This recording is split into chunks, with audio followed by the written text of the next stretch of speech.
Manalangin po tayo.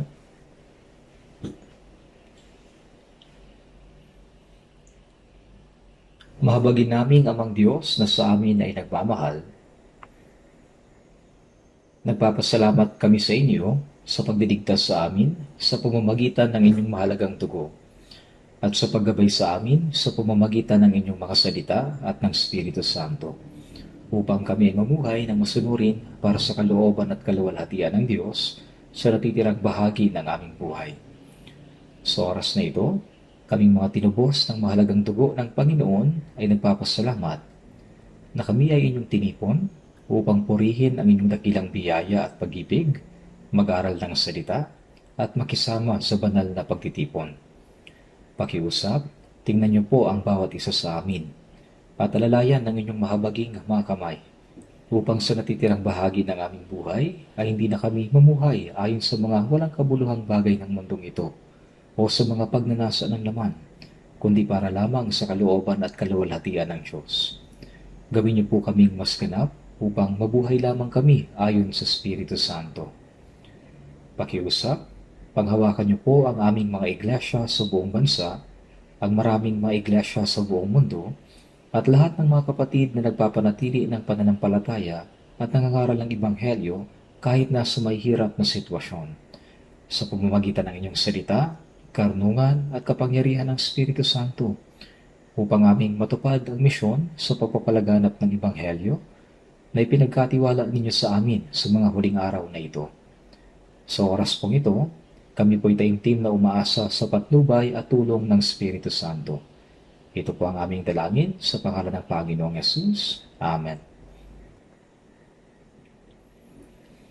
Buksan po natin ang Biblia sa Mateo chapter 6.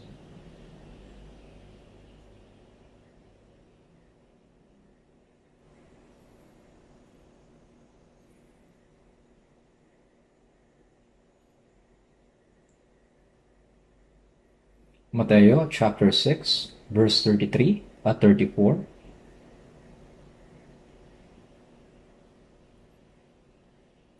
Mateo chapter 6, verse 33 at 34. Verse 33 at 34, babasahin ko po. Ngunit hanapin muna ninyo ang kanyang kaharian at ang kanyang katuwiran, at ang lahat ng mga bagay na ito ay pawang idaragdag sa inyo. Kaya't huwag ninyong alalahanin ang bukas, sapagkat ang bukas ang mag-aalala sa kanyang sarili. Sapat na para ngayon ang kabalisahan sa araw na ito.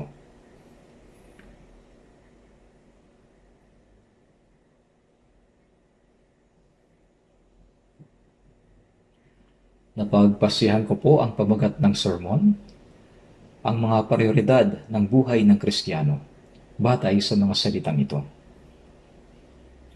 Ang mga Kristiyano na nakaunawa sa pag-ibig at biyaya ng Diyos, silang naligtas at tumanggap ng buhay na walang hanggan, sa unang Juan, chapter 2, verse 25, at ito ang pangako na kanyang ipinangako sa atin, ang buhay na walang hanggan. Ang layunin ng pagkamatay ni Jesus at pagdanak ng kanyang dugo upang patawarin ang ating mga kasalanan magpakailanman, ay upang magkaroon tayo ng buhay na walang hanggan kasama ng Diyos sa kanyang maluwalhating kaharian, kung saan hindi na magkakaroon ng kasalanan at sumpa. Bilang mga Kristiyano, nabubuhay tayo sa pag-asa sa walang hanggang kaharian ng Diyos at sa kanyang kaluwalhatian. Buksan natin sa mga awit 90, verse 1 to 4. Mga awit 90, verse 1 to 4. Panginoon, ikaw ay naging aming tahanang dako sa lahat ng salinlahi. Bago nilikha ang mga bundok o bago mo nilikha ang lupa at ang sanlibutan, ikaw ay Diyos, mula sa walang hanggan hanggang sa walang hanggan. Iyong ibinabalik ang tao sa alabok, at iyong sinasabi, bumalik kayo, kayong mga anak ng mga tao, sapagkat ang 1,000 taon sa iyong paningin ay parang kahapon lamang kapag ito'y nakalipas, o gaya ng isang gabing pagbabantay.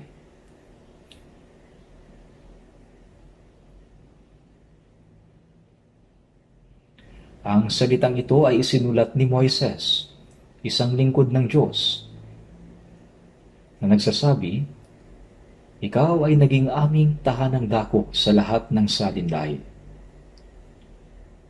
Nilikha ng Diyos ang mga tao ayon sa kanyang sariling larawan, upang tayo ay makapanirahan kasama niya magpakailanman.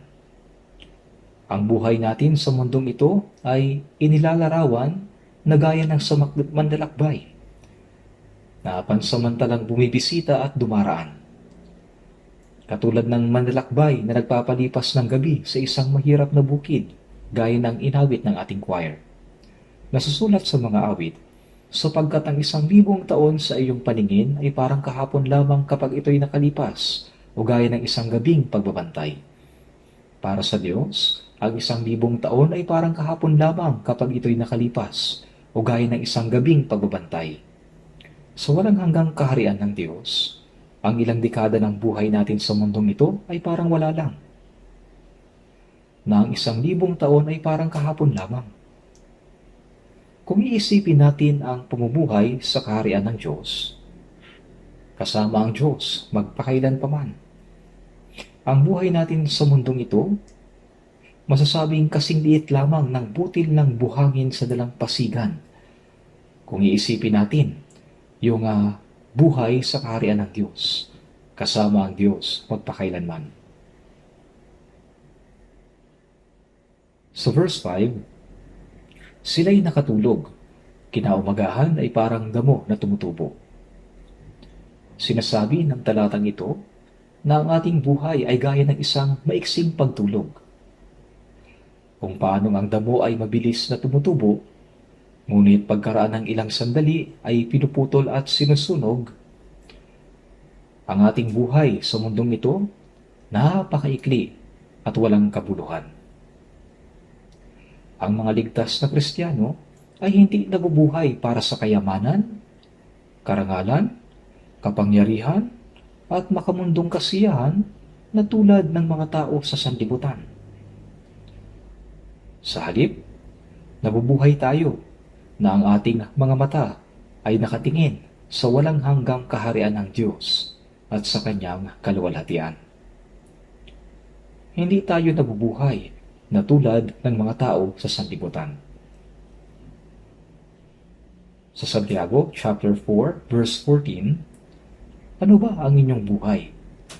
Kayo ay isang singaw na sa sandaling panahon ay lumilitaw at pagkatapos ay naglalaho.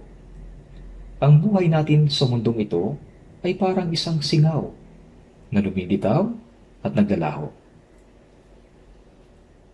Kahit mukhang makapal ang hamog, mabilis itong inililipad ng hangin.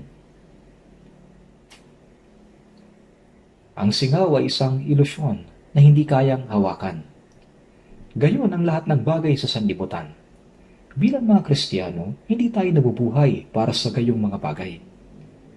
Dahil sa mga ligtas na Kristiyano ay tumanggap ng buhay na walang hanggan at mayroong pag-asang makapasok sa langit, namumuhay tayo ayon sa kalooban ng Diyos, patungo sa kaharian ng Diyos at sa maluwalhating pag-asa nito. Kaya nga, ang layunin ng ating buhay ay iba sa layunin ng mga makamundong tao. Ano ba ang gusto ng mga tao sa mundong ito? Gusto nilang kumita ng malaki at yumaman. May mga taong gustong maging makapangyarihan, katulad ng mga politiko. Ang iba naman ay gustong sumikat at makilala at tumanggap ng papuri mula sa iba.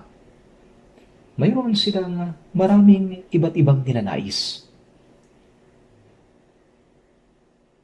Noong bata pa ako, pag tinatanong kami, ano ang gusto nyong gawin paglaki nyo? Sinasabi na akong lahat, gusto kong maging presidente. Kahit na isa lang ang pwedeng maging presidente. Yun dati ang gusto ko. Ang ibang estudyante, ano ang gusto mong maging paglaki mo? Sinasabi nila, gusto kong maging soccer player at ipakita ang natatagi kong talento sa mundo. Pag-isipan ninyo ito.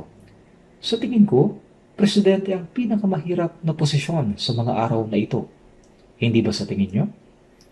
Napakaswerte ko na hindi ako naging presidente.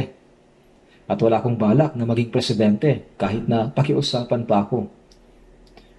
Ito ay walang kabuluhan. Hindi ko alam kung bakit nais nilang pumasok sa ganyang kabalisahan.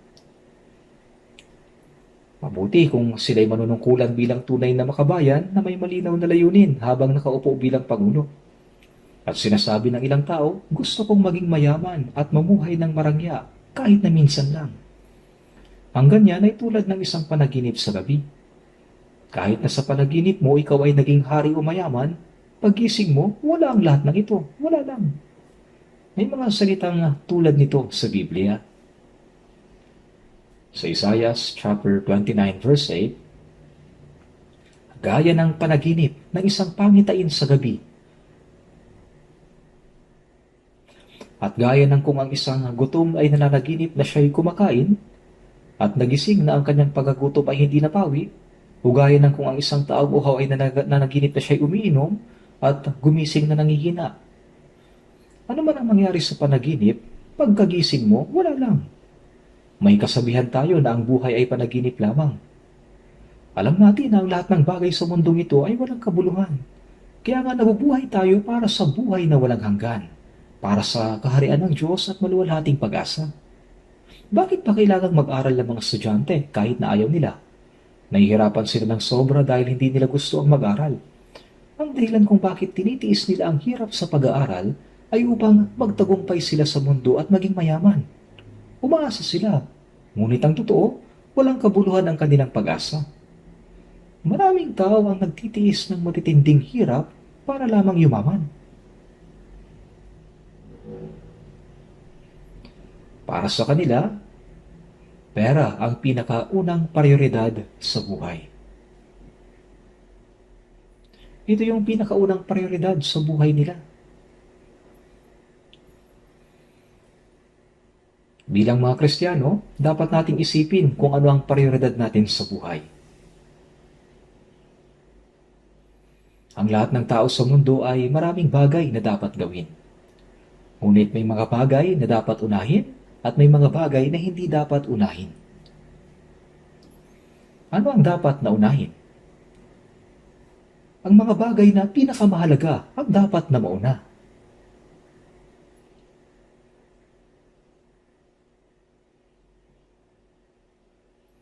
Maraming dapat gawin. Ngunit ang pinakamahalaga ay, halimbawa, kung mayroon kang malubhang sakit, ang dapat mong unahin ay magamot ang sakit. Ang unang prioridad ay ang paggamot sa sakit. Tama ba?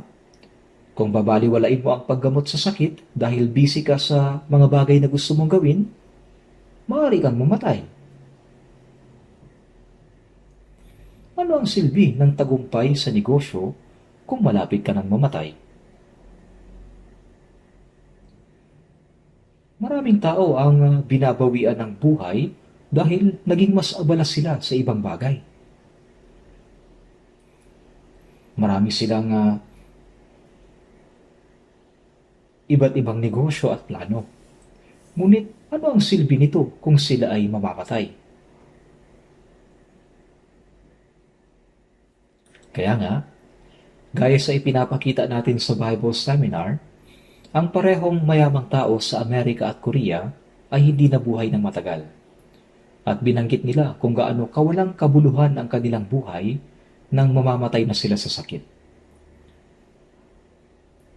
Halimbawa ay si Steve Jobs. Siya ay na-diagnose na may pancreatic cancer noong 2004 at siya ay sumailalim sa isang malaking operasyon.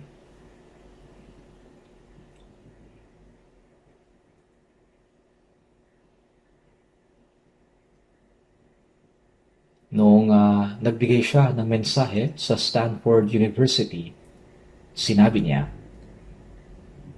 Kung iisipin mong malapit ka nang mamatay, makakatulong ito sa iyo na lutasin mo ang mahalagang problema. Kapag ang kamatayan ay malapit na, maunawaan mo na mayroong mga bagay na mas mahalaga kaysa kumita ng pera.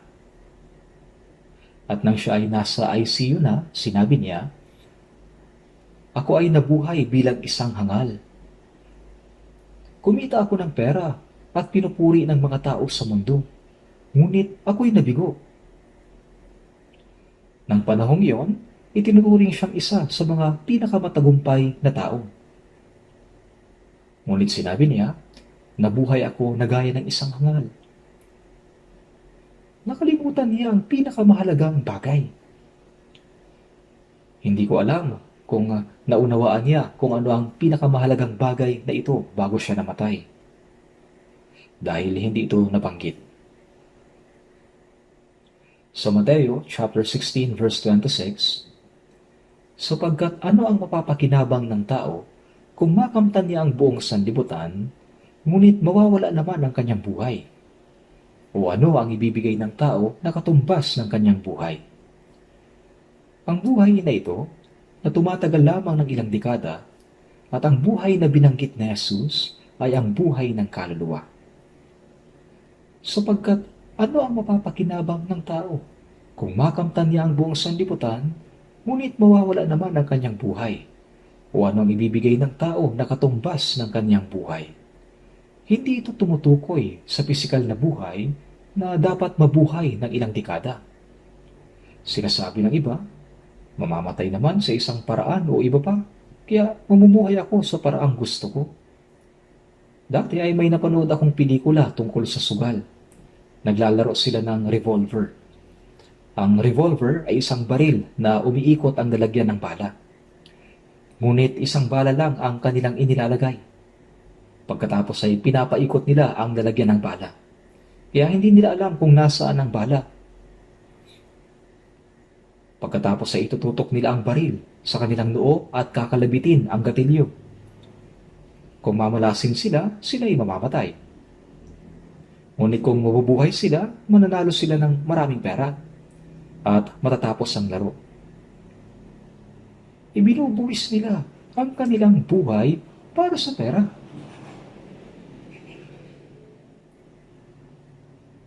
Maraming tao ang sumusugal para mabilis na kumita ng maraming pera. Nalalaman natin kung gaano kahangal at kawalang kabuluhan ang gayong mga bagay. Kaya ang pagkawala ng kayamanan ay mawalan ng kaunti. Ang pagkawala ng kalusugan ay ang pagkawala ng lahat. At ang pagkawala ng iyong kaluluwa ay walang hanggang pagkawasak. Kaya kahit na mawala ang lahat ng bagay sa mundo, hindi dapat mawala ang iyong kaluluwa. Sa Ecclesiastes chapter 9 verse 3, sinasabi, "Gayon din ang puso ng mga tao ay puno ng kasamaan, at ang kaululan ay nasa kanilang puso habang sila'y nabubuhay, at pagkatapos niyon ay nagtutungo sila sa kamatayan." Ang tao ay nabubuhay na may pusong puno ng kasamaan, at ang kaululan ay nasa kanilang puso habang sila'y nabubuhay. May mga taong nababaliw sa babae, may nababaliw sa kapangyarihan, may nababaliw sa pera, at may nababaliw sa samot-saring bagay na kanilang iniibig sa mundong ito.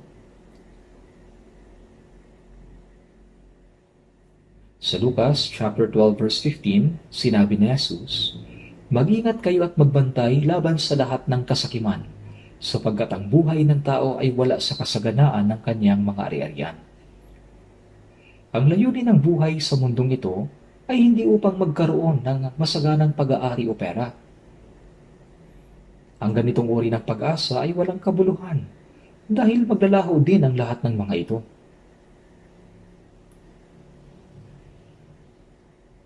Sa Lucas chapter 12 verse 19 to 20, sinabi ng isang mayamang tao, "Kaluluwa, marami ka ng pag-aaring nakaimbak para sa maraming taon. Magpahinga ka, kumain ka, uminom ka, magsaya ka. Subalit sinabi sa kanya ng Diyos, hangal, sa gabing ito ay kukunin ng iyong kaluluwa, at kanino kaya mapupunta ang mga bagay na inihanda mo? Nag-imbak siya ng maraming kayamanan at ari-arian sa loob ng maraming taon. At sinabi niya, magpahinga ka, kumain ka, uminom ka, magsaya ka. Subalit sinabi sa kanya ng Diyos, hangal, sa gabing ito ay kukunin ang iyong kaluluwa. At kanino kaya mapupunta ang mga bagay na inihanda mo? Kahit na nag-ipon siya ng kaalaman, karangalan, kapangyarihan, o pera, ito ba ay mapapasa kanya? Gayon nga nagtitipon ng kayamanan para sa kanyang sarili, subalit hindi mayaman sa Diyos. Ang mga taong hindi mayaman sa Diyos, sila'y hangal, sapagkat wala silang anumang bagay pagtayo nila sa harap ng Diyos. Sa Job chapter 19 verse 26, pagkatapos na masira ng ganito ang aking balat, gayon may makikita ko ang Diyos sa aking laman. Ang katawan ay babalik sa alabok, gaya ng sinasabi sa Ecclesiastes 12:7. Ang alabok ay bumalik sa lupa na gaya ng una, at ang spirito ay bumalik sa Diyos na nagbigay nito. Ang ating katawan ay mula sa alabok at babalik sa alabok, at ang ating spirito ay babalik sa Diyos na nagbigay nito. Kapag sinabi ng mga tao na siya'y sumakabilang buhay na, saan siya napunta? Ang katawan ay bumalik sa alabok, at ang spirito ay bumalik sa Diyos. Ngunit, ang ibang spirito ay hindi bumabalik sa Diyos, kundi nahuhulog sa impyerno.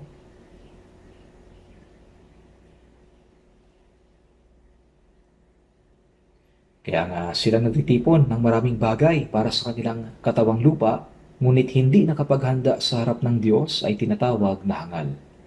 Ang dapat gawin ng isang tao habang nabubuhay sa mundo ay unawain ang pag-ibig ng Diyos at ang biyayang dumarating sa pamamagitan ni Jesucristo, at magkaroon ng tiyak na pag-asang makapasok sa kaharian ng Diyos. Magkaroon ng tiyak na pananampalataya. Kahit na makuha ng isang tao ang lahat ng gusto niya sa mundo, kung ang kanyang kaluluwa ay mawawala sa harap ng Diyos, siya ang pinakakaawa-awang tao. Ang lahat ng bagay sa mundo ay lilipas pagkaraan ng ilang sandali. Bilang mga Kristiyano, hindi natin dapat ilagay ang ating pag-asa sa mundo. Hindi tayo dapat mabuhay para dito. Ano ba ang mga prioridad mo sa buhay? Bilang mga Kristiyano, ibang-iba tayo mula sa mga tao ng mundo. Ang mga tao sa mundong ito ay hindi alam kung saan sila nagmula, kung bakit sila nabubuhay, at kung saan sila patungo. Subalit nalalaman natin ito, hindi ba? Ang tao ay mayroong spirito na nilikha ayon sa larawan ng Diyos. At kahit na tayo ay nagkasala, mahal ng Diyos ang ating spirito. At ibinigay niya ang kanyang tanging anak sa krus bilang pantubos, upang iligtas ang ating mga kaluluwa. Sa pamamagitan ng kanyang dugo, ay tinitiyak ang walang hanggang katubusan. Tayo mga ligtas na Kristiyano ay nakaunawa sa biyayang ito at sa pag-ibig ng Diyos. Mayroon tayong pag-asa sa langit at buhay na walang hanggan. Kaya iba na ngayon ang ating pinahalagahan. Iba na ang ating gusto. Iba na ang layunin natin sa buhay. Dapat na iba na.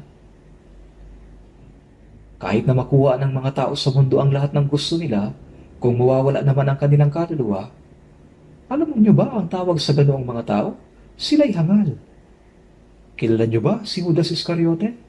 Siya ay tinawag bilang isa sa 12 alagad ni Jesus. Siya ay sumunod kay Jesus sa loob ng 3.5 taon. Nakinig sa kanyang mga salita at nakita ang mga himalang ginawa ni Jesus. Nang pakainin ni Jesus ng tinapay ang 5,000 mga tao, si Judas kumain din noon. Nakita din ni Judas si Lazaro na 4 na araw ng patay na nabuhay. Iniisip niya na si Jesus ay magiging hari. Subalit sa halip na maging hari, si Jesus ay nahatulan ng kamatayan sa krus. Alam ni Judas na si Jesus ay huhulihin at ipapako sa krus. Mayroon siyang ibang layunin sa pagsunod kay Jesus upang magkaroon ng pera. Kaya ipinagkanulo niya si Jesus. Gusto niyang makakuha ng isang uri ng kabayaran sa pagsunod kay Jesus sa loob ng 3.5 taon. Kaya nga nangako siya na ipagkakanulo si Jesus sa mga Hudyo kapalit ng 30 pirasong pila. Dahil alam niya kung nasaan si Jesus tuwing gabi. Pinagtaksilan niya si Jesus para sa 30 pirasong pila. Sa Biblia, John 13:11, nalalaman niya kung sino ang magkakanulo sa kanya. Maraming beses na sinabi ni Jesus, isa sa inyo ay magkakanulo sa akin. Sinabi ni Jesus bago ang kanyang muling pagkabuhay sa Mateo chapter 26 verse 24, tunay na papanaw ang anak ng tao tulad ng nasusulat tungkol sa kanya. Ngunit kahabag-habag ang taong iyon na sa pamamagitan niya ipagkakanulo ang anak ng tao. Mabuti pa sana sa taong iyon ang hindi na siya ipinanganak. Kung hindi sana siya ipinanganak, hindi siya mapupunta sa impyerno. Dahil sa ang tao ay may espiritu na nilikha ayon sa larawan ng Diyos, kapag ang katawan ay mamatay, hindi ito magtatapos doon. Ang mga naligtas ay papasok sa walang hanggang kaharian ng Diyos. At ang mga hindi naligtas ay mapupunta sa walang hanggang apoy na inihanda para sa Diablo at sa kanyang mga anghel. Kaya kung hindi ka ligtas, mabuti pa sanang hindi ka ipinanganak, di ba? Bakit ka pa nabuhay? Upang magdusa? Upang gumawa ng dakilang bagay para sa sarili sa mundo? Paano? Ang kamatayan ay nasa malapit. Maaaring dumating ang kamatayan anumang oras.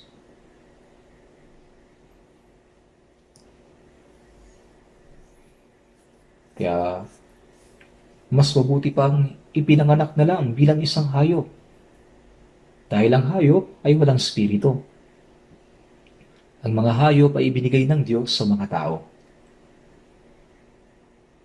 Sila ay pinapatay upang kainin o ginagamit. Tanging tao lamang ang nilikha ayon sa larawan ng Diyos, na lumikha at namamahala sa lahat ng bagay sa sansinukob. Kaya sa sansinukob na hindi natin alam kung may katapusan o wala, ang tanging lugar kung saan maaaring manirahan ng mga tao ay dito sa planetang mundo. Sa mga araw na ito, ang mga siyentipiko ay nagsasalita ng mga bagay na walang kabuluhan, gaya ng, pwede bang tumira ang mga tao sa buwan? Pwede bang lumipat ang mga tao sa Mars? Sa awit 115 verse 16, ang mga langit ay mga langit ng Panginoon, ngunit ang lupa ay kanyang ibinigay sa mga anak ng tao. Ang ibinigay ng Diyos sa tao ay ang lupang ito, earth lamang. Paano nila mapapaunlad ang agham sa sarili nilang paraan at titira sa buwan? Ang umaga doon 130 degrees Celsius at ang gabi ay negative 160 degrees. Wala doong hangin, wala doong tubig. Bakit nila ginagawa ang katawa-tawang bagay? Nakarating ng minsan, kaya bakit pa magpapatuloy? Gumagastos sila ng napakaraming pera. May balak ba silang i-develop yon? Sa totoo lang, ito ay talagang kabaliwan. Paano naman ang Mars? Kukuha daw ng mga tao para tumira sa Mars. Talagang katawa-tawa po ito. Papahintulutan ba ito ng Diyos? At ano ang gagawin nila kapag naroon na sila? Wala namang kahit na ano doon. Kaya ang mga taong malayo sa Diyos ay gumagawa ng lahat ng uri ng kamangmangan. Para sa mga hindi naligtas, mas mabuti pa para sa kanila na hindi na ipinanganak. Gayunpaman, kahit na mawala sa isang tao ang lahat ng bagay sa mundo, kahit na mabigo siya sa mundong ito, kung ang kanyang kaluluwa ay ligtas at mayroon siyang tiyak na pag-asang makapasok sa langit, ang taong iyon ang pinakamatagumpay na tao, di ba? Kaya tayo ang pinakamatagumpay na tao sa mundo, di ba? Tama? Hindi nyo ba ito alam? Naku, mahirap ako sa mga araw na ito. Halos hindi na ako kumikita ng pera sa pagtatrabaho. at hindi ako pinapansin ng mga tao. Ngunit ako ang pinakamatagumpay na tao? Abay, syempre. Kahit na wala kang kahit na ano, ang taong tunay na ligtas ang pinakamatagumpay na tao. Job 19:26, pagkatapos na masira ng ganito ang aking balat, gayon may makikita ko ang Diyos sa aking laman. Papasok tayo sa kaluwalhatiang iyon pagkatapos. Kung titingnan natin sa Habakkuk chapter 3, verse 17 to 18, mayroong kagiliw-giliw na salita. Tingnan natin. Habakkuk. Habakuk, hindi hubakuk o sabaw ng kalabasa sa Korean.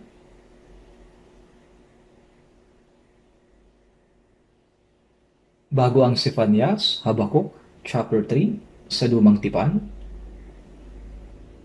Habakuk, chapter 3.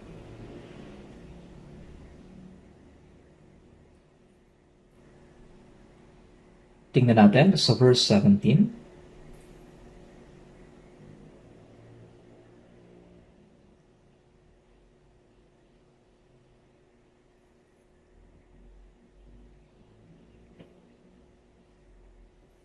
Habakuk chapter 3 verse 17. Bagamat ang puno ng igos ay hindi namumulaklak, ni magkakaroon man ng bunga sa mga puno ng ubas, ang ulibo ay hindi magbubunga at ang mga bukid ay hindi magbibigay ng pagkain, ang kawan ay aalisin sa kulungan at hindi na magkakaroon ng bakahangan sa mga silungan. Gayon may magagalak ako sa Panginoon. Ako'y magagalak sa Diyos ng aking kaligtasan. Ang taong ito ay walang kahit na ano. Bagamat ang puno ng igos ay hindi namumulaklak, walang bunga ang mga puno ng ubas, ang ulibo hindi nagbubunga, ang bukid hindi nagbibigay ng pagkain,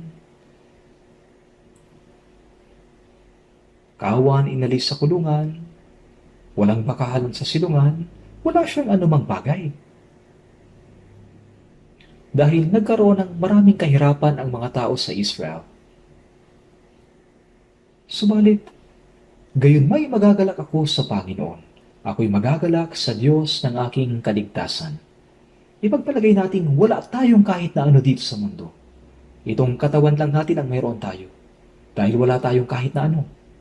Gayon pa man, kung ang ating espiritu ay naligtas, tayo ang pinakamatagumpay na tao sa mundo. At magagalak tayo. Ako'y magagalak sa Diyos ng aking kaligtasan. Alam niyo ba kung gaano kadakila ang kaligtasang natanggap natin?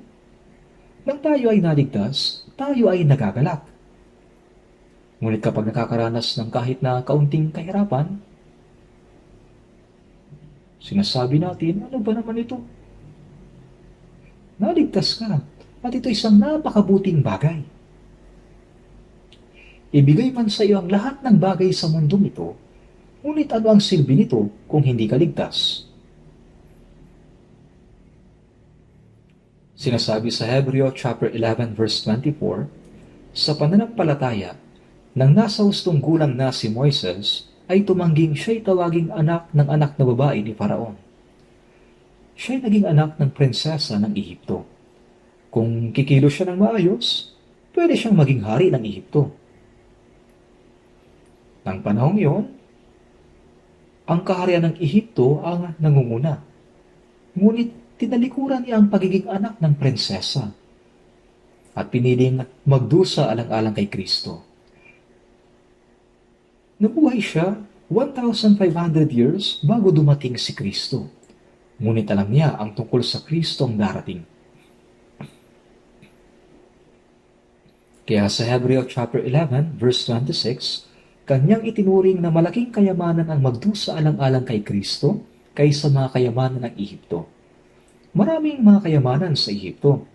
Itinuring niya na ang magdusa alang-alang kay Kristo ay malaking kayamanan kaysa mga kayamanang mayroon siya. Bakit? Sapagkat kanyang pinagtutuunan ng pansin ng gantimpala. Kaya pinangunahan ni Moises ang mga Israelita palabas ng Ehipto at naglakbay sa ilang sa loob ng 40 taon. Si Moises ay talagang kamanghamanghang tao.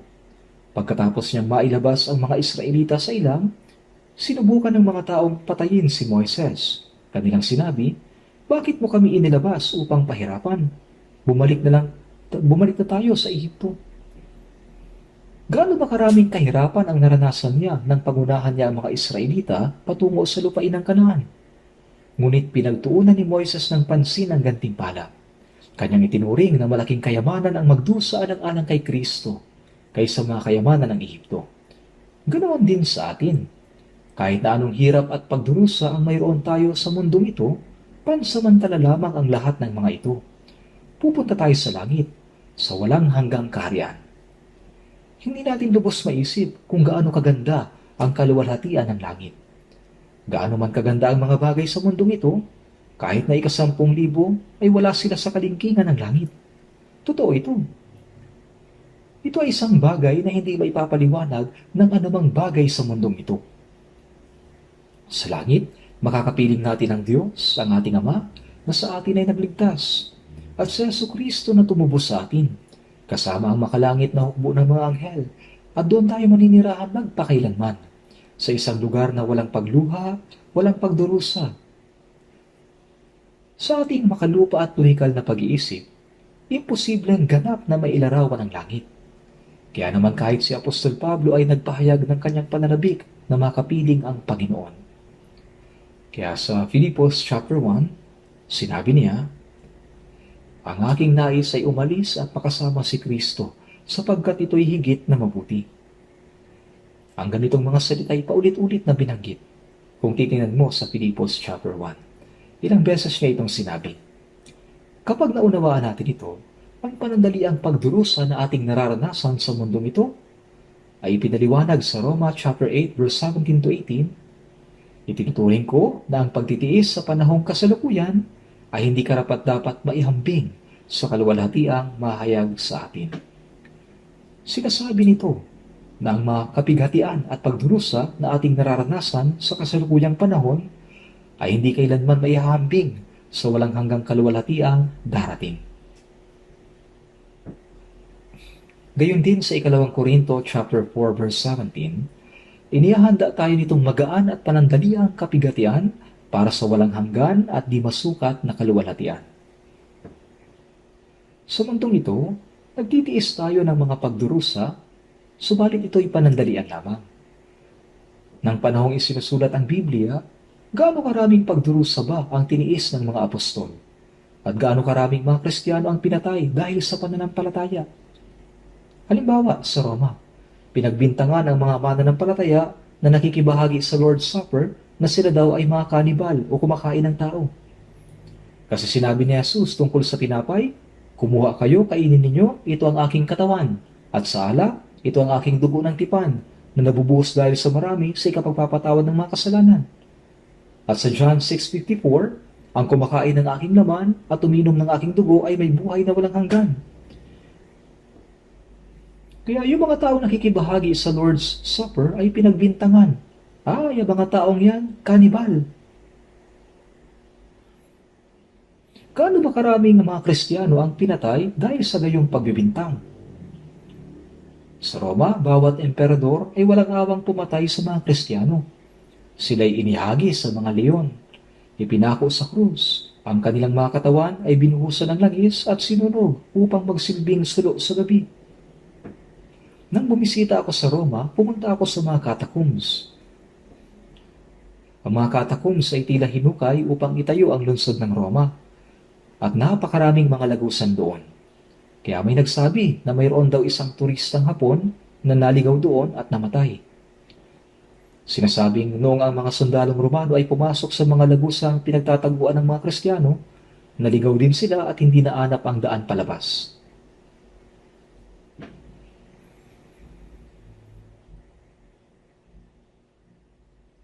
Kaya dahil dito, isang maliit na bahagi lang ng catacombs ang bukas para sa mga turista at ang ibang bahagi ay hinarangan na.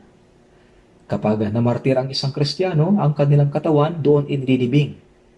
Kadalasan, nakaukit ang mga salitang dito nakahimlay si ganito at ganoon. At isang nakaukit na gaya nito ang nakasulat. O kamatayan, nasaan ang iyong pagtatagumpay? Kamatayan, nasaan ang iyong tibo? Nakuukwit doon ang mga talatang ito sa unang Korinto 15:55. Gaano ba karaming Kristiyano ang pinatay sa Roma dahil sa kanilang pananampalataya? Pero kahit na kamatayan, hindi nila kinatakutan.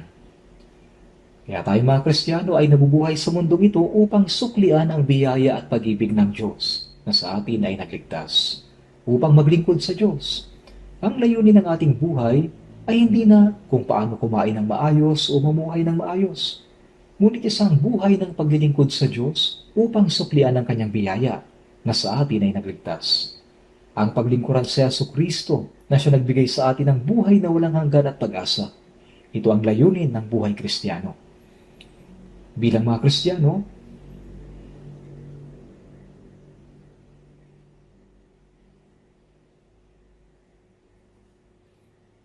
ipinapaalala sa atin ng Roma chapter 12 verse 11, huwag maging tamad sa pagsisikap, maging maalab sa spirito na naglilingkod sa Panginoon.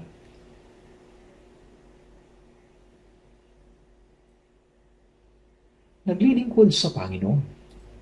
Ang pangangaral ng Ebanghelyo, paglilingkod sa iglesia, paglaan ng buhay sa Panginoon, kahit na ang pag-iibigan sa isa't isa ng mga mananampalataya, ang lahat ng mga ito ay paglilingkod sa Panginoon.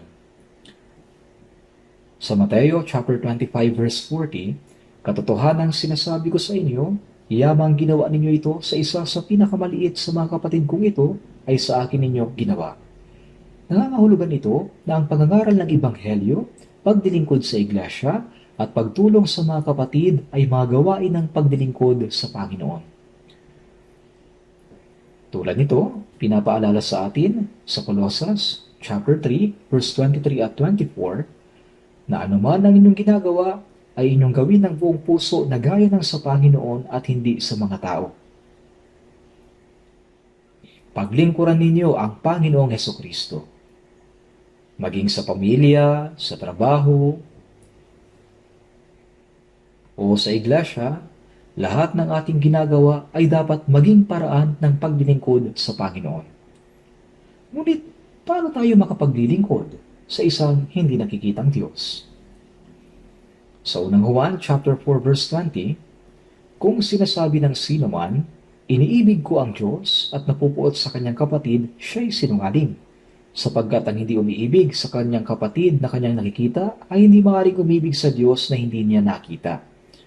Binibigyang diin na yamang ginawa ninyo ito sa isa sa pinakamaliliit sa mga kapatid kong ito, sa akin ninyo ginawa. Ang buhay Kristiyano ay dapat buong buhay na pagdilingkod sa Panginoon. Para sa mga naligtas, ang pagdilingkod sa Panginoon ang layunin ng ating buhay. Sa unang Pedro chapter 1 verse 3 at 4, purihin ang Diyos at Ama ng ating Panginoong Hesukristo. Sa pamamagitan ng kanyang malaking kahabagan ay muli tayong ipinanganak sa isang buhay na pag-asa sa pamamagitan ng muling pagkabuhay ni Hesukristo mula sa mga patay, tungo sa isang manang hindi nasisira, walang dungis at hindi kumukupas na inilaan sa langit para sa inyo.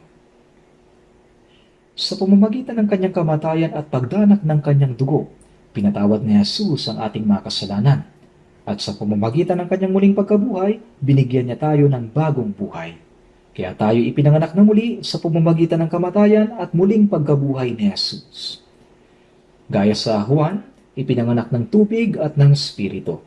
Gayun din sa unang Pedro 1:23, ipinanganak na muli sa pamamagitan ng salita.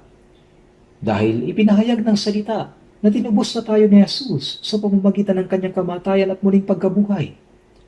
Ang John chapter 3 verse 5, ipinanganak ng tubig at ng Espiritu, may parehong kahulugan. Ang tubig ay tumutukoy sa katarungan ng Diyos, at ang Espiritu ay tumutukoy sa buhay ng Diyos.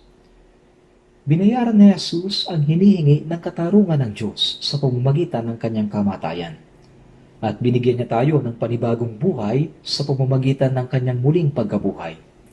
Kaya nga tubig at Espiritu. At dahil tinutulungan tayo ng Espiritu Santo na makaunawa sa pamamagitan ng salita, kaya ipinanganak na muli sa pamamagitan ng salita. Ito ay magkakaparehong bagay. Para sa mga naligtas, ang Diyos ay naghanda ng walang hanggang mana para sa atin. Nabubuhay tayo para sa mana na iyon. Sa awit 116, verse 12, ano ang aking isusukli sa Panginoon sa lahat niyang kabutihan sa akin? Ngayon, ang layunin sa pag-aaral ng Biblia ay upang matuklasan kung paano natin masusuklian ang biyaya ng Diyos na sa atin ay nagligtas. Sa pamamagitan ng Biblia, natututunan natin kung paano masusuklian ang biyaya ng Diyos. Natututunan natin kung paano maglingkod sa Panginoon, mamuhay ng masunurin at mangaral ng Ebanghelyo. Ang lahat ng ito'y paraan upang suklian ang biyaya ng Diyos. Sa awit 118:17, hindi ako mamamatay kundi mabubuhay at ang mga gawa ng Panginoon ay isasalaysay.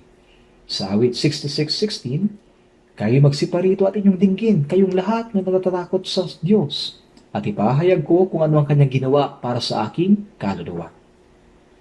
Sa Mateo chapter 22, verse 37, ibigin mo ang Panginoon mong Diyos ng buong puso mo, at ng buong kaluluwa mo, at ng buong pag-iisip mo. Ito ang dakila at unang utos. Sinabi rito na dapat mong ibigin ang Panginoon mong Diyos ng buong puso mo, buong kaluluwa mo, at buong pag-iisip mo. Bakit? Sapagkat minahal tayo ng Diyos ng buong puso, buong kaluluwa, at buong lakas. Kaya natural lang sa Diyos na hingin ang gayon din sa atin. May mga tao na sa kabila ng pagtanggap ng malaking biyaya o pagkakaroon ng malaking utang, ay hindi man lang nag-iisip na magbayad. At namumuhay sila sa paraang gusto nila. Nangungutang sila ng malaki at hindi nagsisikap na makabayad. At ginagawa lang nila kung ano ang gusto nila. Talagang baluktot ang kanilang budhi. Tayo tumanggap ng napakalaking biyaya. Upang maipangaral sa atin ang Ebanghelyo, maraming tao ang namartir at namatay. Tayo ay mayroong pagkakautang sa kanila. Kaya sinabi ni Apostol Pablo sa Roma chapter 1, ako'y may pananagutan sa mga Griego at sa mga barbaro, sa marurunong at gayon din sa mga mangmang. Ang taong tumanggap ng biyaya, ngunit hindi nag-iisip na suklian ito, na nabubuhay lamang para sa kanyang sarili, ay tulad sa isang taong baon sa utang, pero walang intensyong magbayad. Nabubuhay lamang siya para sa kanyang sariling kapakanan. Siya'y mayroong baluktot na budhi. Ang taong ligtas ay hindi ganyan. Kung mayroong ganyang tao, ibig sabihin mali ang kanyang pagkakaunawa. Kaya sa Roma chapter 14, verse 7 at 8, walang sino man sa atin ang nabubuhay sa kanyang sarili at walang sino mang namamatay sa kanyang sarili. Kung nabubuhay tayo, sa Panginoon tayo'y nabubuhay, o kung namamatay tayo, sa Panginoon tayo namamatay. Kaya't mabuhay man tayo mamatay, tayo'y sa Panginoon. Ang isang taong ligtas ay ganito dapat mamuhay, di ba? Kung tayo nabubuhay para sa ating sarili at namamatay para sa ating sarili, ito'y sumpa. Dapat kayong mabuhay upang suklian ang biyaya ng Diyos. Dapat kayong mabuhay upang bigyan ng kasiyahan ng Diyos. Kung hindi niyo ito ginagawa, at kung iniisip ninyong mamuhay para sa inyong sariling kasiyahan, sa halip na suklian ang dakilang biyayang tinanggap mula sa Diyos, kung gayon, kayo'y nabubuhay sa ganap na paglabag sa salita ng Diyos. Ngunit, ano ba ang dahilan kung bakit ang mga Kristiyano ay hindi makapaglingkod sa Diyos ng maayos? Ano ba ang dahilan? Sa karanasan ko sa pag-aaral, nakakita ako ng mga Kristiyano na talagang nagsusumikap sumunod sa salita ng Panginoon. Nagsisikap silang mamuhay ayon sa kanyang kalooban. Ang gayong mga tao, tunay na mga Kristiyano. Gayon naman, may mga nagsasabing sila daw ay ligtas, at habang mahusay silang magpatotoo tungkol sa kanilang kaligtasan, ibang-iba naman ang kanilang ikinikilos. Sinabi ni Jesus sa Lucas chapter 6 verse 46, bakit tinatawag ninyo akong Panginoon, Panginoon, ngunit hindi ninyo ginagawa ang sinasabi ko? Siya ang Panginoon ng buhay na walang hanggan sa ating puso. Ibig sabihin siya'y Panginoon at Hari. Alam na niyo ito, di ba? Ngunit kahit na tinatawag siyang Panginoon, Panginoon, ngunit hindi sila sumusunod sa kanyang mga salita at namumuhay sila ayon sa sarili nilang mga pagnanasa. Abay, mayroong mali. Kung may taong ganyan, kailangan niyang suriin ang kanyang sarili at tanungin kung siya ba'y talagang tunay na naligtas. Sa Santiago 2:18, may nagsasabi, ikaw ay mayroong pananampalataya at ako'y mayroong magawa. Ipakita mo sa akin ang iyong pananampalataya na walang magawa at ipapakita ko sa pamamagitan ng aking magawa ang aking pananampalataya. Kung paano ang katawan na walang spirito ay patay, gayon din naman ang pananampalataya na walang magawa ay patay. Sa Apokalipsis 3:1, ikaw ay nabubuhay, ngunit ikaw ay patay. Hindi tama iyon. Sa inyong lahat, ang ating pananampalataya at ang paraan ng ating pamumuhay ay dapat na konektado, tama? Kung tumanggap tayo ng buhay na walang hanggan at pag-asa, dapat tayong mamuhay gaya ng mga ligtas, gaya ng mga anak ng Diyos, gaya ng mga taong pupunta sa langit. Pwede bang mabuhay ang isang taong pupunta sa langit na gaya ng isang taong pupunta sa impyerno? Siyempre hindi. Hindi yun katanggap-tanggap. Sa Mateo 6:24, walang makapaglilingkod sa dalawang Panginoon. Nagtaka ako tungkol dito. Pagkatapos ay nakita ko nakasulat, Diyos at kayamanan. Nang una, naisip ko, napakabuti ng Panginoon, mayroon bang maglilingkod sa kayamanan na parang sa Diyos? Ngunit nang pag-isipan kong mabuti, tama. May mga taong nagsasabing naniniwala daw sila, ngunit naglilingkod sila sa kayamanan kaysa sa Diyos. Ibig sabihin, ay hindi mo sila pwedeng parehong paglingkuran. Hindi ka makapaglilingkod sa Diyos at sa kayamanan. Sa unang hari, chapter 17, verse 33, pagkamatay ni Solomon, ang kaharian ng Israel ay nahati sa dalawa, North Israel at South Judah. Ang North Israel ay winasak ng Assyria noong 722 BC. Kaya ang mga dayuhan ay dumating at naghalo ang mga Hintil at mga Hudyo. Tinatawag sila ng Biblia na pinaghalong bayan.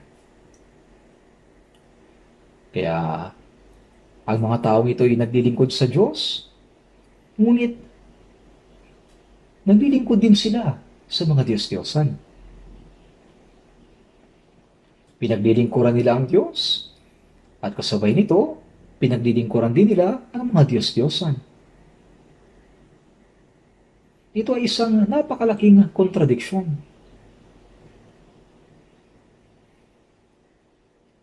Kaya ang North Israel na nakasentro sa Samaria ay nagtayo ng sarili nilang templo sa bundok ng Gerizim, na sinasabing ito ang lugar para sambahin ang Diyos. Dapat ay Diyos lang ang sinasamba nila. Ngunit sumasamba rin sila sa mga Diyos-Diyosan na dinala ng mga banyagang dayuhan. Nag-asawa din si Solomon ng maraming banyagang babae, at ang mga banyagang babae nito ay sumasamba sa kanilang mga Diyos-Diyosan. Lumuhod din si Solomon sa harap ng mga Diyos-Diyosan, sa kabila ng mga babala ng Diyos na huwag niyang gawin yon. Hindi siya nakinig. Kaya anong nangyari? Inalis ng Diyos ang kaharian.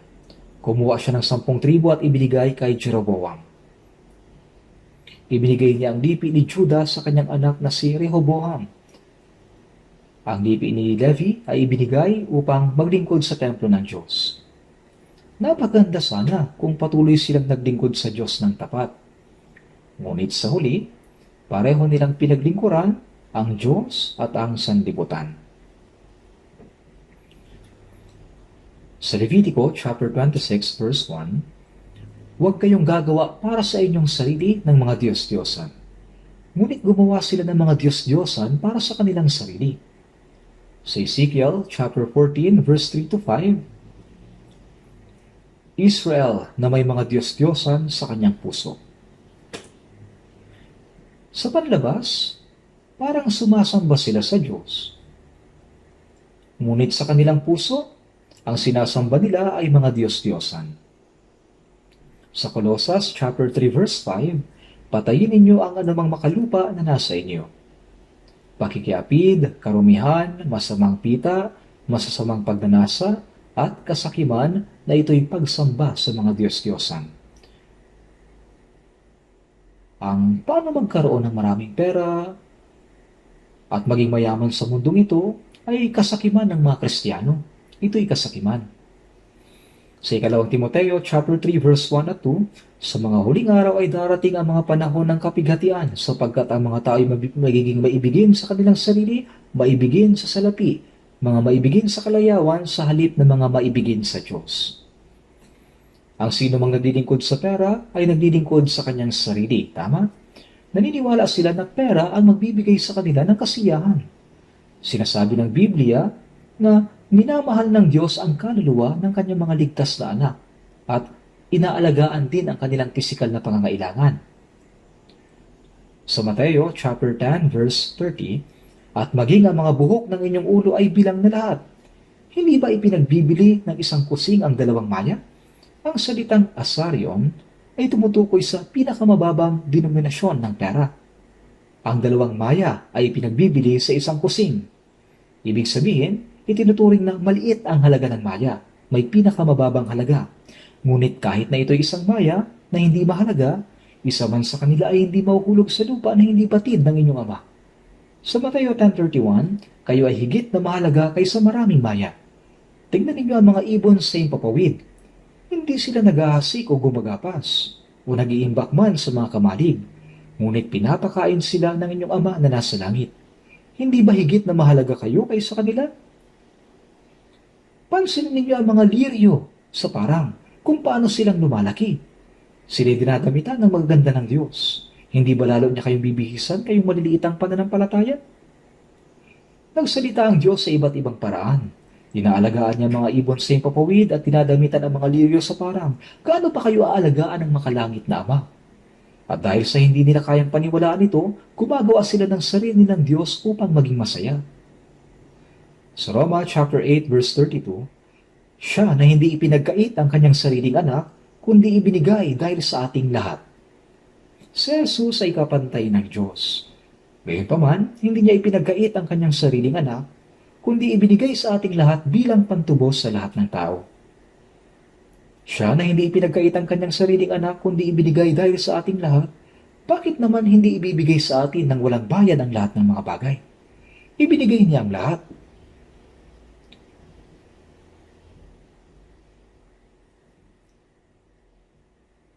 Sa Hebreo chapter 13 verse 5 to 6, umiwas kayo sa pag-ibig sa salapi, at kayo masiyahan na kung anong mayroon kayo, sapagkat sinabi niya, sa anumang paraan ay hindi kita iiwan o pababayaan man. Tutulungan talaga kita. Ngunit hindi sila naniniwala. Bagamat sila'y ligtas, ngunit iniisip nila na ang mabuhay sa mundong ito ay posible lamang sa pamamagitan ng sarili nilang paraan. Hindi ko naman sinasabi na wag na kayong gagawa ng kahit na ano. Minsan nababanggit ko na kung tayo man ay nagnenegosyo, nagtatrabaho o anuman ang ating ginagawa natin ito para sa ikaluluwalhati ng Diyos at para sa Ebanghelyo. Sumagawa chapter 20, sinabi ni Pablo, kayo mismo ang nakakaalam na ang mga kamay na ito ay naglingkod sa aking mga pangangailangan at sa mga kasama ko. Si Apostol Pablo ay nagtrabaho upang tulungan ang mga nangangailangan at may hirap. At alalahanin ang mga salita ng Panginoong Hesus na siya mismo ang nagsabi, higit na mapalad ang magbigay kaysa tumanggap. Hindi ibig sabihin na wala tayong gagawin habang inaalagaan tayo ng Diyos. Ngunit, hanapin muna ninyo ang kanyang kaharian at ang kanyang katuwiran at ang lahat ng mga bagay na ito ay pawang idaragdag sa inyo. Ano ba ang dapat na mauna? Ano ba ang dapat na unahin? Lumalawak ang kaharian ng Diyos kapag ang Ebanghelyo ay naipapangaral at maraming tao ang naliligtas. Ito ay pagbawi sa teritoryong naiwala kay Satanas. Kapag maraming tao ang nakakarating sa kaligtasan, mas lumalawak ang teritoryo. Mayroong 300 churches sa Korea at mahigit 1,110 churches sa 82 na mga bansa. at patuloy na dumarami. Napakaraming tao ang naliligtas. Ang kaharian ng Diyos ay mas lumalawak. Mayroon din namang ibang mga tao na nangangaral ng salita sa buong mundo. Ngunit wala tayong mahanap na aktibong nangangaral ng Ebanghelyo na gaya ng sa atin. Naniniwala ako na ipinagkatiwala sa atin ng Diyos ang pangangaral ng Ebanghelyo sa buong mundo sa mga huling araw na ito. Kaya malaki ang responsibilidad natin. Ngunit ang gasto sa pangangaral ng Ebanghelyo ay napakataas. Alam niyo ba? Kapag nagpapadala tayo ng isang pamilya ng misyonero sa ibang bansa, dapat nating unang padalhan ang mga lugar na nangangailangan. Napapamahalaan natin ito ng maayos nang walang problema. Ginagawa ito ng mga brothers and sisters. Bakit? Dahil nabubuhay lamang tayo para sa Ebanghelyo. Ang pangangaral ng Ebanghelyo ay nangangailangan ng maraming tulong mula sa mga taong unang naligtas. Tama?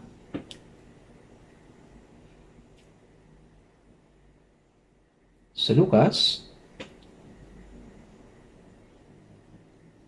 chapter 16, verse 9, makipagkaibigan kayo para sa inyong mga sarili sa pamamagitan ng mga kayamanan ng kalikuan. Kayamanan ng kalikuan. Ibig sabihin, ang lahat ng bagay na mayroon ng isang taong ligtas ay pag-aari ng Diyos. Kabilang ang lahat niyang kayamanan, katawan at spirito. Ang ating katawan at spirito ay binili na ng kanyang dugo. Kaya sino na ngayon ang nagmamay-ari sa ating katawan? Ang Diyos. Kaya at mabuhay man tayo o mamatay, tayo ay sa Panginoon. Ano ngayon ang gawain na dapat nating gawin? Ang gawain na nakakapagbigay kasiyahan sa Diyos. Ang gawain ng pagpapalawak sa kaharian ng Diyos. Hanapin ninyo ang kanyang kaharian. Dumating nawa ang kaharian mo. Sinabihan tayong manalangin ng ganito, ngunit hindi sapat ang manalangin lamang. Para sa pagpapalawak ng kaharian ng Diyos, kailangan nating ialay ang ating kalayaan, oras, kaligayahan, at kung kailangan, maging ang ating buhay. Sa panimula ng Iglesia, lahat ng apostol ay namatay habang nangangaral ng Ebanghelyo. Wala ni isang namatay na payapa. Sinabi ni Pablo na bago siya pinugutan ng ulo, ako'y ibinuhos na tulad sa inuming handog. Sinabi ito ni Apostol Pablo kay Timoteo. Sinabi rin niya, makipagtiis ka alang-alang sa Ebanghelyo ayon sa kapangyarihan ng Diyos. Ang Ebanghelyo ay naipapangaral sa pamamagitan ng maraming mga pagdurusa at sakripisyo ng mga naligtas na tao. Alam ba ninyo kung gaano karaming tao ang nagdusa, nagsakripisyo at pinatay upang ang Ebanghelyo ay makarating sa atin? Ngayon, tayo naman ang kailangang magsakripisyo upang maipangaral ang Ebanghelyo sa mga hindi paligtas na tao. Kaya para sa pangangaral ng Ebanghelyo, para sa kaharian ng Diyos. Sa unang Pedro, chapter 2, verse 9, ngunit kayo isang lahing pinili, isang maharlikang pagkapari, isang bansang banal. Ang mga ligtas na tao ay sambayanan ng Diyos. Sinasabi sa Lucas, chapter 17, verse 20 at 21, ang kaharian ng Diyos ay hindi darating na may mga palatandaang makikita. Ang kaharian ng Diyos ay nasa inyo. Nang maligtas tayo, ang kaharian ng Diyos ay naitatag sa puso natin. Ang bawat naligtas ay papasok sa kaharian ng Diyos. Mayroong tatlong pangunahing elemento sa isang bansa: soberanya, teritoryo, at mga tao. Ano ang silbi ng isang bansa kung wala naman itong mga tao? Ang kaluwalhatian ng isang hari ay nasa dami ng taong bayan. Ang kaluwalhatian ng Diyos ay nasa dami ng mga taong ligtas. Sa John 15 verse 8, na kayo'y magbunga ng marami. Ibig sabihin ay maligtas ang maraming tao. Sa pamamagitan nito'y naluluwalhati ang Ama, at kayo'y maging mga alagad ko. Ito ay nagpapatunay na tayo mga alagad ni Kristo. Sa ikalawang Pedro chapter 3 verse 13, ayon sa kanyang pangako ay naghihintay tayo ng bagong langit at ng bagong lupa kung saan ang katuwiran ay naninirahan. Sinasabing, kung saan ang katuwiran ay naninirahan.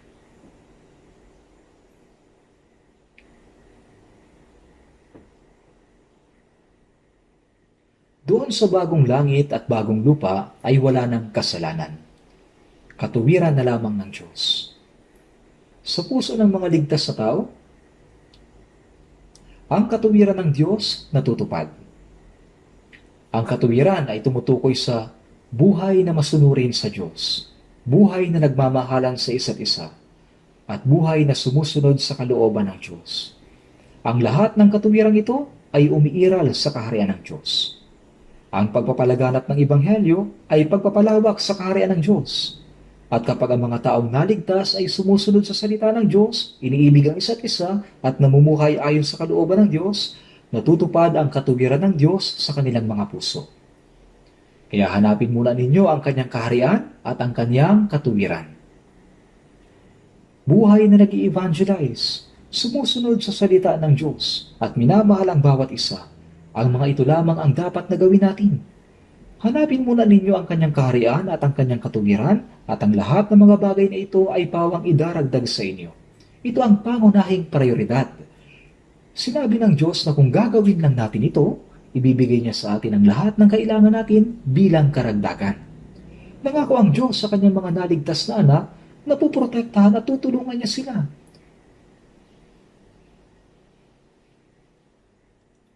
Maging sa mundong ito, hindi ba't sinisikap ng mga magulang na tulungan ang kanilang anak na mamuhay ng maayos at umunlad sa anumang paraang kaya nila? Maaaring sabihin ng ibang tao, anong klaseng anak siya? Ngunit kung tatanungin mo ang kanyang mga magulang, siya ang pinaka-importanteng anak para sa kanila. Mahal na mahal din ng mga tao ang kanilang anak at tinutulungan sila. Gaano ba kaya sa atin ang Diyos Ama? Sa tingin nyo ba'y pababayaan tayo ng Diyos? Hindi. Mula sa araw na maligtas ka hanggang sa pagpunta mo sa kaharian ng Diyos, iingatan at tutulungan ka ng Diyos. Iingatan at tutulungan ka niya. Sa Mateo chapter 10 verse 30, at maging ang mga buhok sa inyong ulo ay bilang na lahat. Walang taong literal na nagbibilang ng kanyang buhok. Sino kaya? Hindi nga natin mabilang ang mga buhok sa ating pilikmata. Ibig sabihin, alam ng Diyos ang lahat ng tungkol sa atin.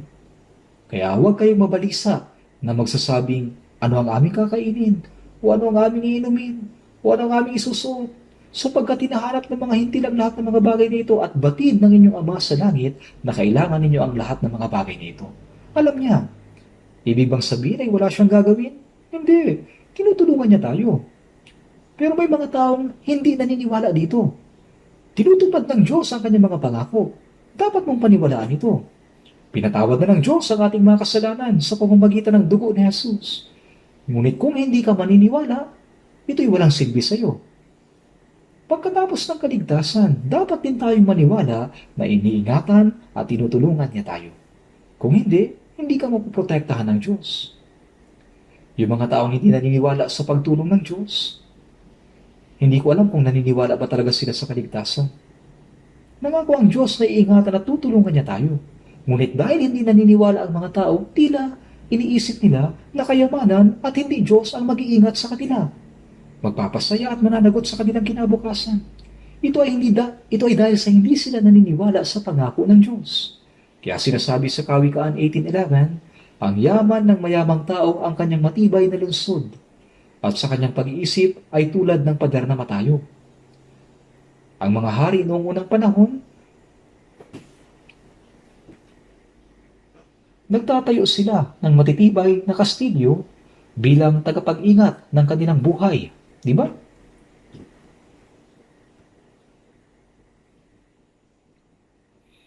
Noong nakaraang linggo, pumunta ako sa Japan para sa New Year retreat. Pagkatapos ay dumalo ako sa pastor's retreat at inauguration doon. Nang pumunta ako sa Osaka, mayroong isang kastilyo doon kung saan tumira dati ang mga sinaunang pinuno. Kapag nakasara ang pintuan ng kastilyo, may kanal sa palibot upang huwag makapasok ang mga tao. Nakapalibot ito sa buong kastilyo. Ito ay parang ilog sapagkat malalim ang tubig at dinoble pa upang matiyak na hindi makakatuwid ang mga kalaban. At wala kang idea kung gaano kalaki ang pader. Ito ay upang matiyak na ang mga kaaway ay hindi makakatawid upang patayin sila. Ang yaman ng mayamang tao ang kanyang matibay na lungsod at sa kanyang pag-iisip ay tulad ng pader na matayog. Tulad ng pader na matayog. Kung gagawa ka ng matibay na pader, hindi makakatawid ang kalaban. Ang yaman ng mayamang tao ang kanyang matibay na lungsod at sa kanyang pag-iisip ay tulad ng pader na matayog.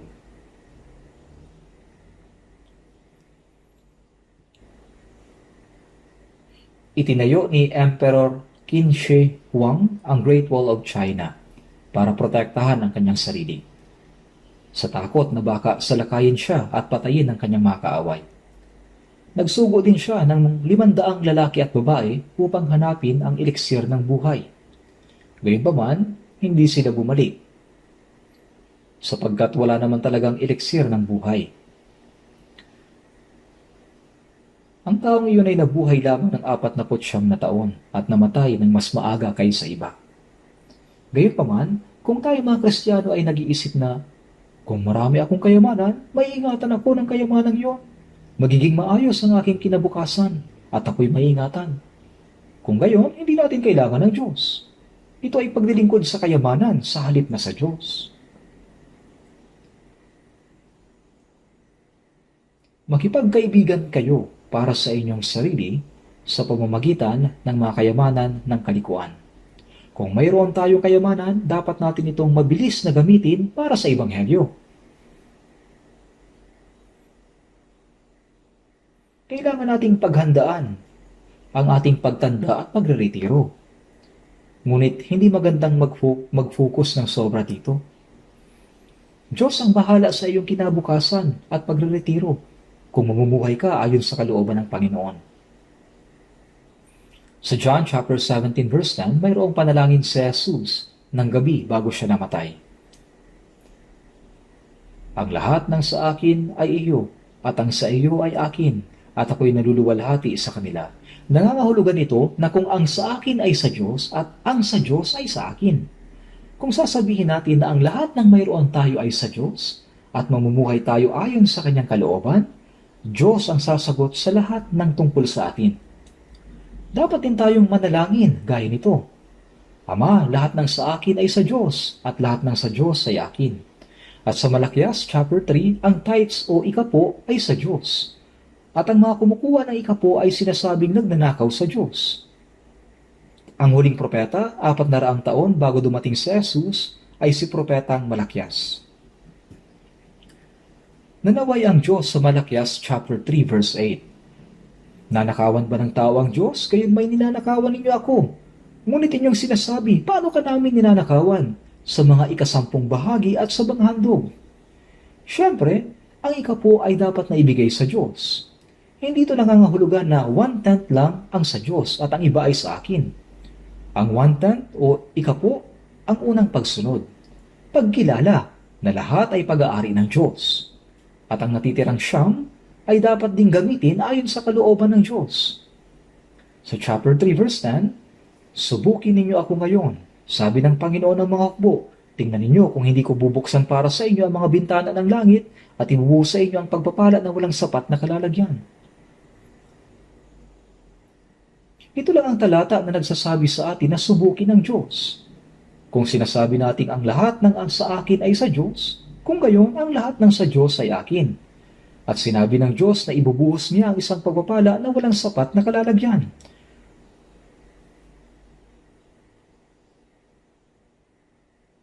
Ngunit hindi ito nangangahulugan na ang Panginoon ay magbibigay ng walang kondisyon. Kahit na ang mga magulang ay mayaman, hindi sila nagbibigay ng walang kondisyon. May isang estudyante sa elementarya ang bumili ng candy at nagbayad ng tseke na 100,000. Kaya nagulat ang may-ari ng tindahan at sinabing, "Teka, ano ito? Nagdala ka ng tseke na 100,000?" Kaya tinawagan niya ang ina ng bata upang ipaalam ito. "Ang iyong anak ay bumili gamit ang tseke na 100,000. Ayos lang ba ito?" Pagkatapos ay kumpiyansang sumagot ang nanay, "Ibig mo bang sabihin na hindi yan pwedeng gawin ng anak ko?" Abay, pag ganito, mapapariwara ang bata. Kailangan mong bigyan ng baon ang first grader ayon sa kanyang antas, ang middle schooler ayon sa kanyang antas, at ang high school o college student ayon sa kanyang antas.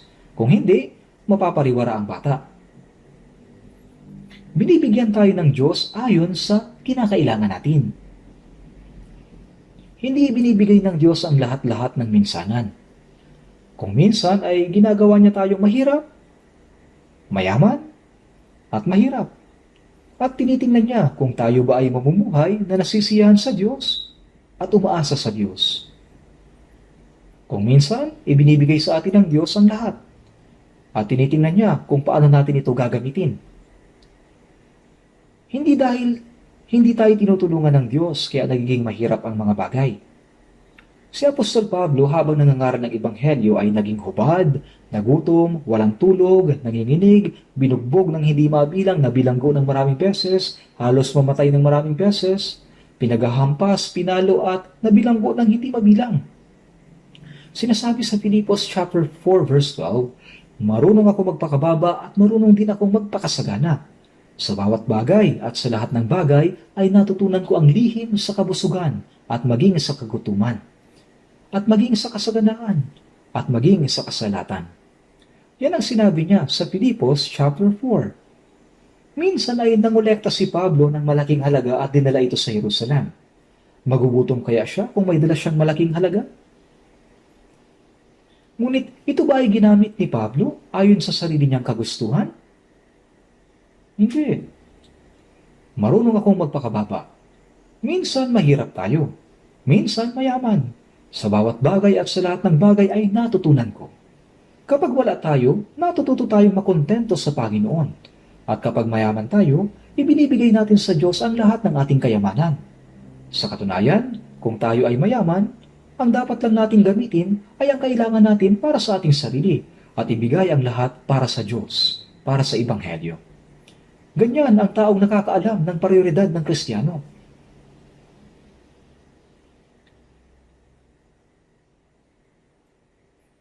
Kaya nga alam na alam ng mga Kristiyano ang Mateo 6:33. Ngunit hanapin muna ninyo ang kanyang kaharian at ang kanyang katuwiran at ang lahat ng mga bagay na ito ay pawang idaragdag sa inyo.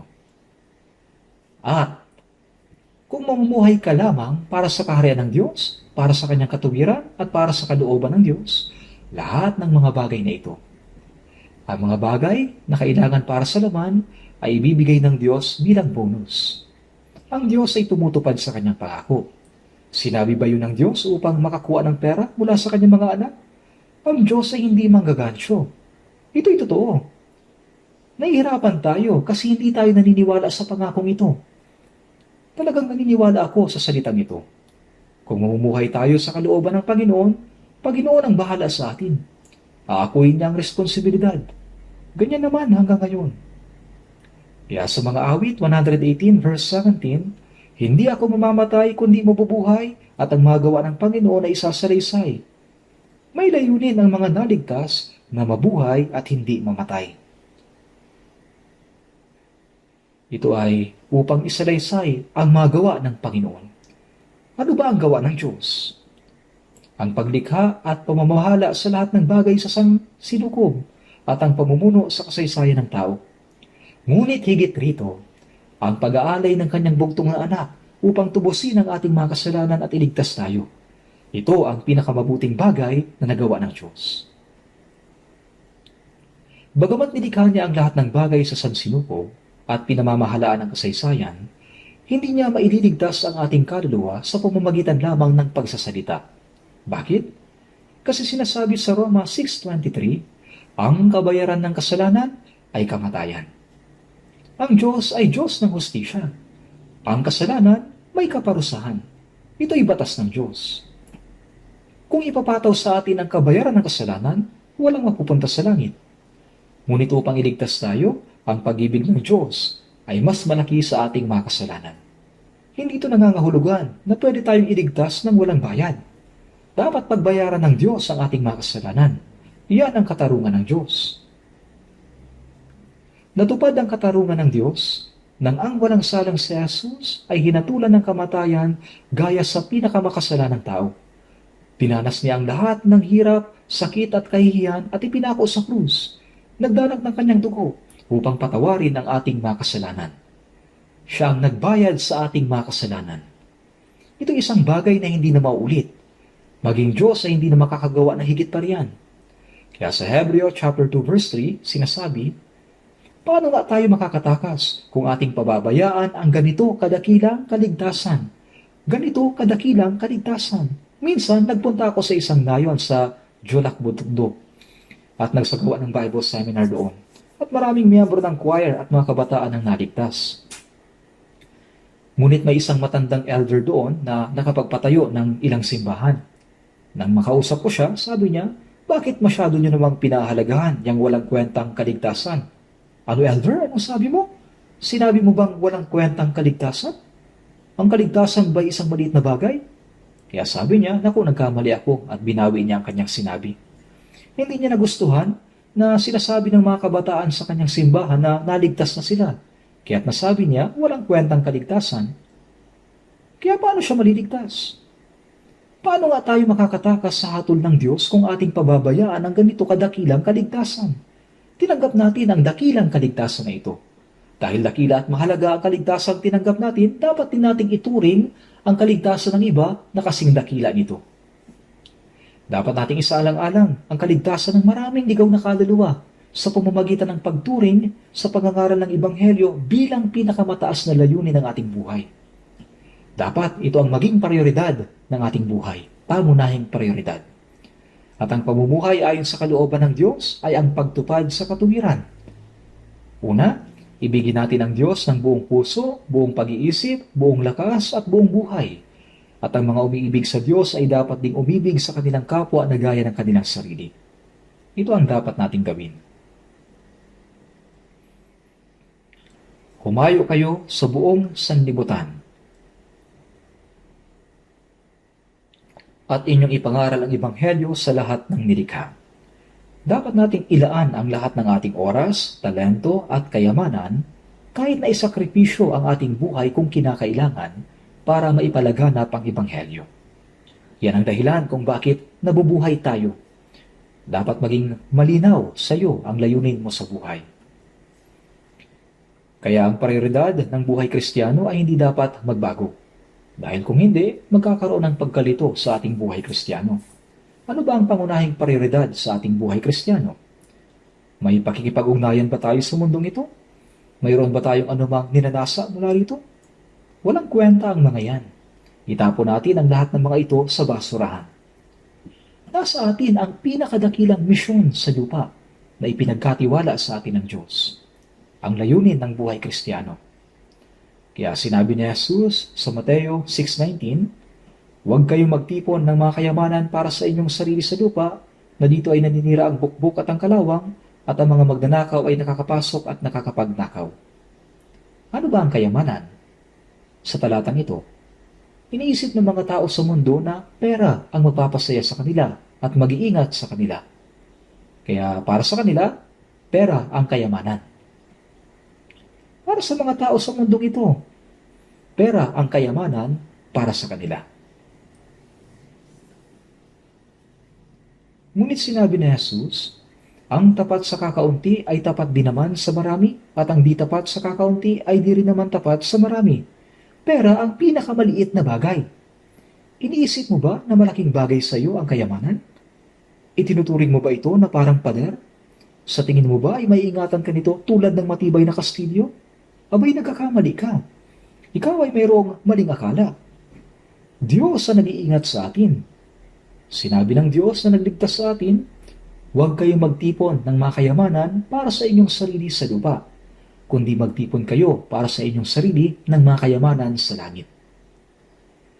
Ang magtipon ng mga kayamanan sa langit ay hindi nangangahulugan na kapag nagbibigay tayo ng offering, itinatambak ito sa makalangit na kamalig. Habang ginagamit natin ang ating kayamanan, maraming kaluluwa ang naliligtas. Karamihan sa mga bansang pinupuntahan natin upang mangaral ay may hirap na bansa at malaking halaga ang nagagastos. Sa mga araw na ito, malaking pera ang kailangan upang makapagpatayo ng mga gusali para sa isang church. Ang mga kapatid sa lugar na iyon ay hindi ito makakayanan. Kaya ano ang dapat natin gawin? Kung hihingi sila ng tulong sa Korean Church, hindi ba natin sila matutulungan? Ang Korean Church ay dapat magpatayo ng mga gusali para sa mga local churches. Magpatayo ng retreat center, bumili ng mga church car, at suportahan ang pamilya ng mga misyonero. Pero, paano may papalaganap ang Ebanghelyo kung hindi gagastos ng malaking pera? Kaya nga isinasakripisyo natin ang lahat ng mayroon tayo para sa kaligtasan ng maraming kaluluwa, habang ginagamit natin ang ating pera. At ang ating kalangit na kayamanan ay hindi kayamanang nakatambak doon, kundi walang hanggang kaluwalhatian. Pagtayo natin sa harap ng Panginoon, ang tanging bagay na bibilangin ay kung paano tayo namuhay sa mundong ito pagkatapos naligtas. Sa 2 Korinto, chapter 5, verse 10, tayong lahat ay kailangang humarap sa hukuman ni Kristo, upang bawat isa ay tumanggap ng kabayaran sa mga bagay na ginawa niya sa pamamagitan ng katawan, maging mabuti man o masama. Ang pamumuhay ayon sa kalooban ng Diyos ay mabuti, at ang hindi pamumuhay ayon sa kalooban ng Diyos ay masama. Ang pamumuhay ayon sa laman ay masama, at ang pamumuhay ayon sa Espiritu ay mabuti. Sa Biblia, ang mabuti at masama ay iba sa mabuti at masama ng mundong ito.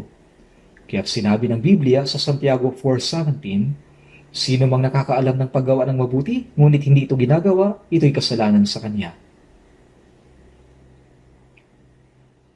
Sa Lucas 12:33, gumawa kayo para sa inyong sarili ng mga supot na hindi naluluma, ng isang kayamanan sa langit na hindi nauubos. Gumawa kayo para sa inyong sarili ng mga supot na hindi naluluma, ng isang kayamanan sa langit na hindi nauubos. Pagtayo natin sa harap ng Panginoon, alam niya kung paano tayo namuhay mula nang tayo ay naligtas. Sa Kawikaan 24:12, hindi ba niya alam ang sa mga puso'y tumitimbang? Tinitimbang ng Diyos kung siya ang ating pinahalagahan o pera.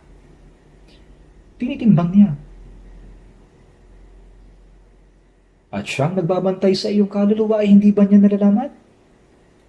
Bakit ba tayo nag-aaral ng Biblia? Para ba maipagmalaki ang dami ng alam natin sa Biblia? Hindi. Nag-aaral tayo upang sumunod. Mas marami kang natutunan, mas marami kang dapat sundin. Ang pagdating ng araw ng Panginoon ay napakalapit na. Sinabi ni Jesus sa Lucas chapter 16 verse 19, makipagkaibigan kayo para sa inyong sarili sa pamamagitan ng mga kayamanan ng kalikuan, upang kung ito'y maubos na, kanilang tanggapin kayo sa mga walang hanggang tahanan. Habang ang mundo'y naglalaho at ang araw ng pagdating ng Panginoon ay lumalapit, ang halaga ng ating kayamanan mas lumiliit. Pagdating ng Panginoon, balik sa zero lahat ng kayamanan. Kaya bago dumating ang panahong iyon, kailangan nating mabilis na gamitin ang ating kayamanan para sa Ebanghelyo. At pagkatapos ay babayaran ng Diyos ang lahat ng ito sa buhay na ito at sa darating. Sa Lucas chapter 12:34, sapagkat kung nasaan naroon ang iyong kayamanan, naroon din naman ang iyong puso. Nasaan ba ang ating puso? Nasa langit ba?